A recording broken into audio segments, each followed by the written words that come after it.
திருவண்ணாமலை மாவட்டம் செங்கத்தை அடுத்த அமர்நாதபுதூர் கிராமத்தைச் சேர்ந்தவர் கிருஷ்ணன். ஆண்டுதோறும் சபரிமலைக்கு செல்வதை வாடிக்கையாக வைத்திருந்த இவர் அவ்வாறு செல்லும்போது தேனி மற்றும் திண்டுக்கல் மாவட்டங்களில் பயிரிடப்பட்டிருந்த திராட்சை தோட்டங்களை பார்த்து அதனால் ஈர்க்கப்பட்டார். தனது நிலத்திலும் திராட்சை சாகுபடி செய்ய வேண்டும் என்று ஆர்வம் பிறந்ததை அடுத்து தனது நிலத்தின் மண் அதற்கு உகந்ததா என்பதை தெரிந்து கொள்ள மண் பரிசோதனை செய்தார். ஆனால் வறட்சியான பகுதி என்பதால் திராட்சை பயிரிடுவதற்கு ஏற்றதல்ல என்று தோட்டக்கலைத்துறையினர் தெரிவித்துவிட்டனர். மனம் தளராத கிருஷ்ணன் அதீத நம்பிக்கையுடன் தேனி மாவட்டத்திற்கு சென்று திராட்சை கன்றுகளை வாங்கி வந்ததுடன் கூடவே திராட்சை தோட்டத்தை பராமரிப்பதற்கு 3 தொழிலாளர்களையும் அழைத்து வந்தார். சுமார் ஓராண்டு கால கடின உழைப்பிற்கு பிறகு தற்போது இவரின் 5 ஏக்கர் தோட்டத்தில் கொத்து கொத்தாய் பன்னீர் திராட்சை குலைகள் கண்களுக்கு விருந்தாக காய்த்து குலுங்குகின்றன. இயற்கை உரங்களை மட்டுமே பயன்படுத்தி கடும் வறட்சியிலும் குறைந்த அளவு தண்ணீரை கொண்டு வெற்றிகரமாக திராட்சை சாகுபடியை மேற்கொண்டிருக்கும் கிருஷ்ணனின் இந்த முயற்சி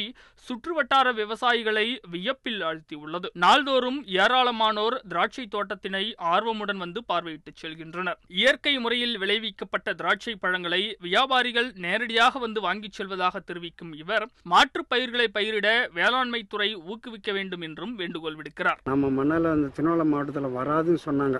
நான் வர வைக்கணுன்ற ஒரு முயற்சியில் நாங்கள் குடும்பத்தாரும் சேர்ந்து நியமித்து அதுக்கு உண்டான உழைப்பு எடுத்து பள்ளம் எடுத்து நாங்கள் திண்டுக்கல் தேனியில் போயிட்டு குச்சி விர வாங்கின்னு வந்து நட்டு அது உற்பத்தி பண்ணி அதுக்கு உண்டான செலவெல்லாம் செஞ்சு நல்லா பந்தல் ஆரம்பி பண்ணி அந்த பழத்தை இறக்கி நாங்கள் நல்ல ஒரு மகிழ்ச்சியில் பிரமாதமாக கொடுத்துக்கிறோம்.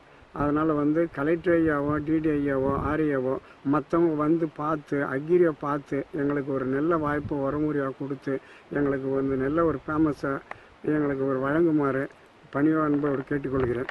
இந்த மண்ணில் இதுதான் விளையும் என்ற நம்பிக்கைக்கு மாறாக வறட்சியான பகுதியிலும் திராட்சை பயிரிட்டு நல்ல மகசூல் ஈட்ட முடியும் என்று நிரூபித்துள்ள விவசாயி கிருஷ்ணன் புதுமை முயற்சிக்கும் தன்னம்பிக்கைக்கும் உதாரணமாக திகழ்கிறார்.